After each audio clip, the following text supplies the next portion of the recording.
Hello everyone, Governor Jay Inslee here. I want to thank you for participating in this summit to accelerate a just transition to the clean energy economy we know we need. And as we head towards legislative session, I want you to know, along with addressing the impacts of COVID-19, this is at the top of my priority list. The impacts of environmental pollution have plagued our state for far too long, and they've disproportionately landed on poor communities and the communities of color. Now, the same communities are being hit first and worst by the climate crisis, exacerbating the health and economic disparities that already exist. That's why environmental justice must be embedded in every action we take to fight climate change. That means reducing emissions in the communities impacted most. It means clean energy investments benefiting the communities hurt most by climate change. And it means communities of color should have a voice at the table as we make these decisions.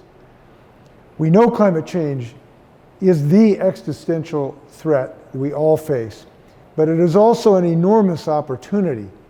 It is an opportunity to build a more just, sustainable, and equitable society, one that our communities that have historically been discriminated against, marginalized, and excluded from our country's prosperity.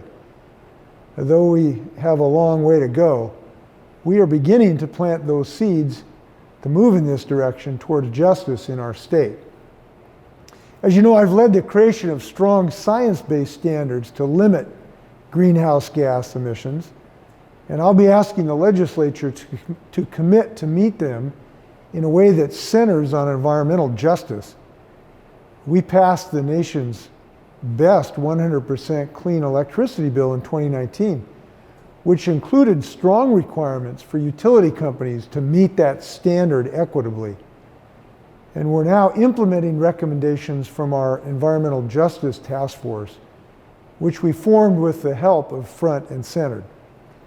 Now, while it didn't pass last year, I'm confident we can pass a clean fuel standard that will reduce carbon pollution, especially in communities that live near freeways and busy roads this year.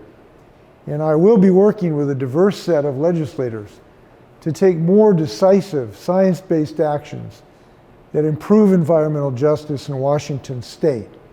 It's time to have those marginalized communities living next to freeways to stop having to breathe this terrible pollution. And that's what our clean fuel standard will do.